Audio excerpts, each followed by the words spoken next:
up guys, I'm Truman Lee, and today I'm gonna show you my updated pitch grip guide for 2024. This pitch grip guide includes all the pitches that I throw, plus all the pitches that I know how to throw well. Just a little bit of a disclaimer before we get started.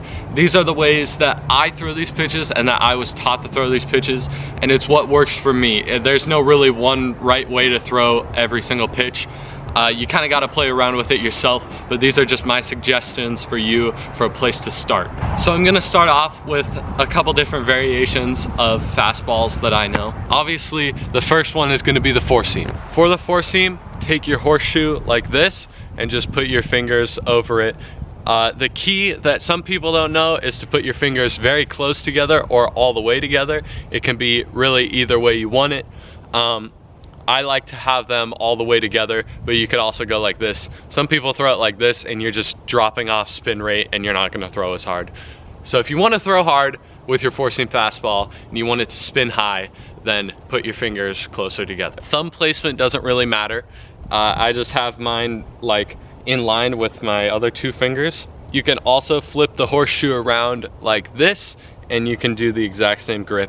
Doesn't matter, whatever feels better for you is what you should do. So now let's demonstrate. I'm just gonna throw two or so just to get a feel for it, to show you guys what my fastball looks like.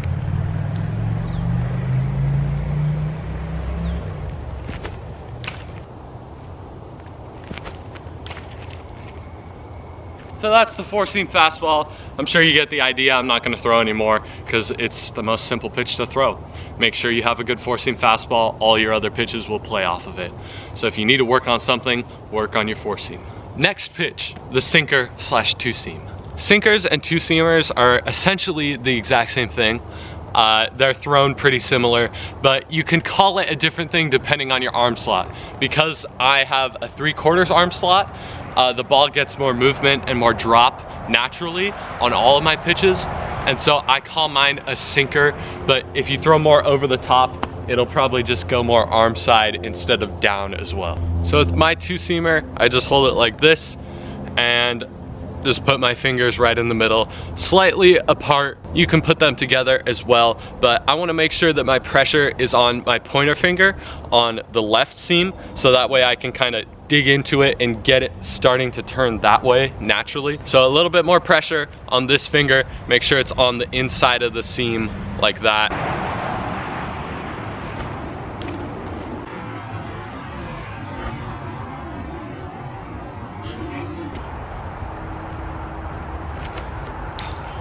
So I'm still working on my sinker. I'm gonna try and throw it in season this year. I threw it a little bit last year, but I'm really working on it this off season so I can have a secondary fastball that I really like. Next pitch on the list is going to be the cutter. So you take the horseshoe just like a four seam fastball, and then you split your fingers a little bit to get a little bit of drop in velocity, and you kind of move your fingers up the ball. I like to get my middle finger on the top of this seam, so you can see this is a four seam fastball. I'm barely on that seam. And then a cutter, I just move the ball up in my hand a little bit. And then I kind of put my thumb at the side like that. Your goal is to just throw this exactly like a fastball. Try to get the same feeling. Don't try to do anything with your wrist or anything like that. Throw it like a fastball.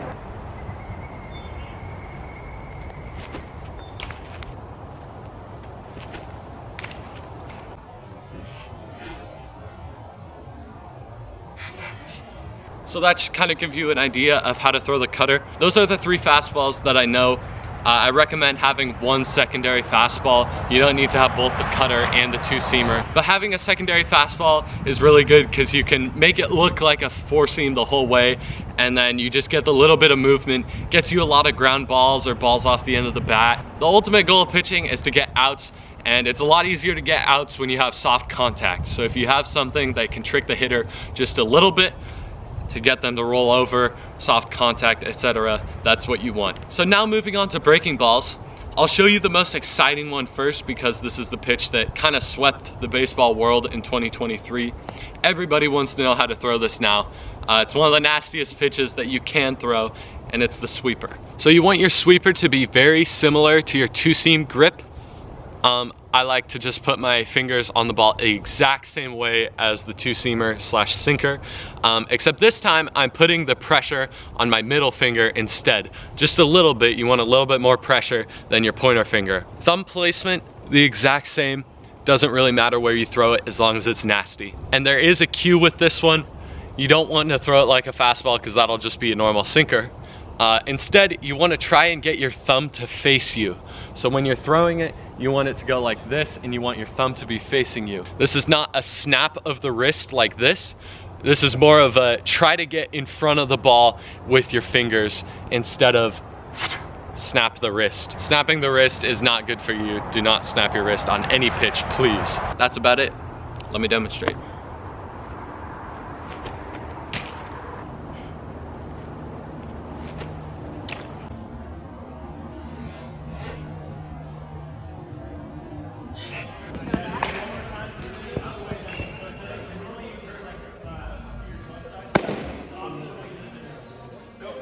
So there's a couple sweepers, one in the zone, one out of the zone for a swing and miss. Keep in mind, my sweeper moves a lot because of my arm slot. Because I'm out here, it's gonna move a lot more than if I was all the way over the top. I recommend it for guys with similar arm slots. The pitch won't work as good if you're an over the top guy. But yeah, that's the sweeper, one of the nastiest pitches out there. Next pitch is the curveball. There's a lot of ways to throw the curveball. I'm not saying that this is the right grip, but this is the one that I use. I hold the horseshoe up like this, and then I like to put my fingers together on the right side of the horseshoe, and then thumb on the opposite side underneath. So it looks like that. The curveball, a lot of people will say snap your wrist, and that's a very old-fashioned way of throwing the curveball. You don't want to do that. The real cue is more of a karate chop. So you want to go up, down, straight up, down, not snapping it necessarily, but straight up, down to get your fingers on top of the ball like this. Because you want your fingers like that. So if you're karate chopping, it works a lot better than snapping, because that can lead to inconsistency and injuries. The curveball can move a lot of different ways depending on your arm slot. Mine's a lot more like a slurve. If you're more over the top, that's how you'll get the 12-6 movement, which can be a very, very good pitch.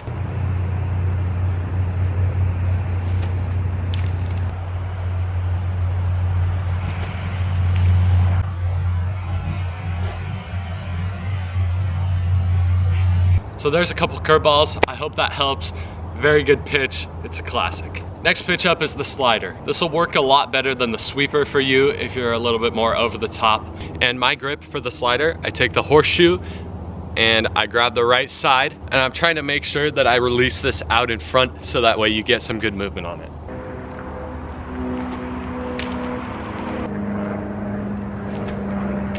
So as you can see, that moves a little bit less than the sweeper, but it has more downward drop. The sweeper is better for just a complete horizontal movement. Let us move on to some off-speed pitches. Off-speed pitches include anything that's not a breaking ball or a fastball. So this will be like your changeups, splitters, fork balls, screw balls, whatever, you know. There's a lot of pitches out there. But I throw a splitter because I found it to be more consistent in the break and the control. So I'll show you how to throw a splitter first. I have the horseshoe facing down, and then I put my pointer finger on the outside of the left seam, and then I just split my fingers as far as it goes while being comfortable. So this is my splitter grip. You don't want to have too much pressure anywhere. The way that you release the splitter is you kind of clack your wrist down, as lots of people say it. You don't want to throw it just straight like a fastball because that won't do anything. So that should be your cue, or what you think about when you throw the splitter.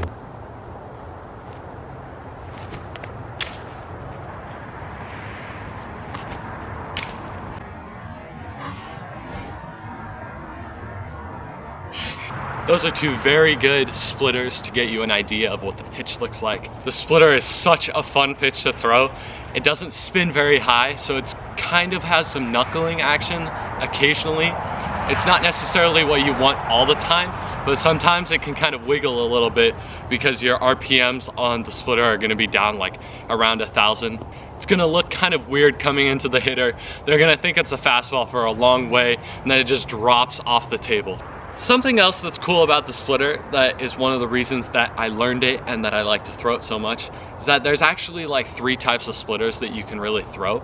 You can throw just a standard one that's just gonna go down, have a little bit of arm side run. And then there's also a complete arm side run one where it's gonna be more like a sinker or a 2-seam.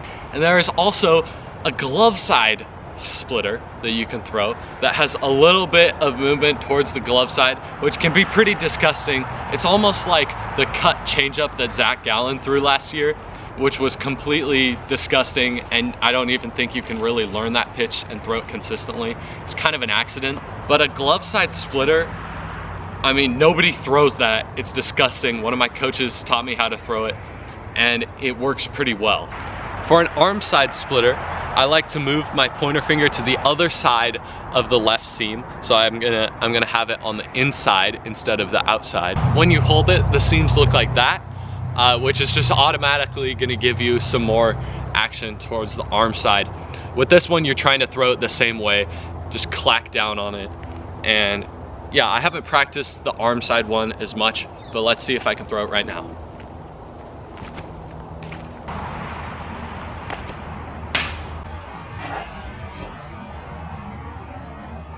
For the glove side splitter, it's gonna be the complete opposite grip. You're gonna do the same thing with your hands, but you're putting your middle finger on the horseshoe this time, and then you're splitting it this way. So your middle finger is gonna be the one on the seam to get it to go to the glove side. And you hold it, it looks like this.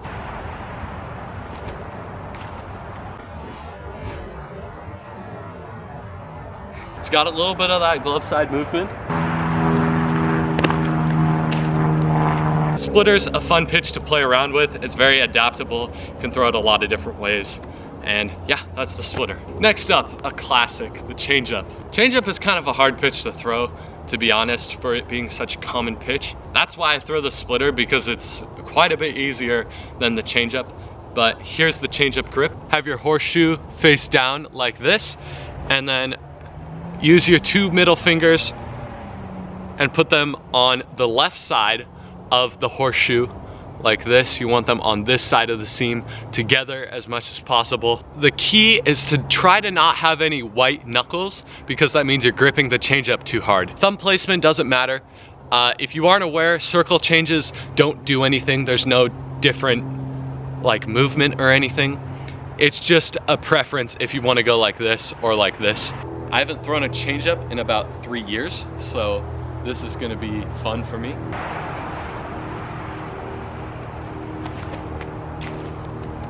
That's why I don't throw the changeup. Another cue for the changeup, which I'm gonna try on this pitch since I can't throw it apparently, is you want your ring finger to be on top of the ball like this at release, which might help me on this pitch. Hopefully it does. There we go.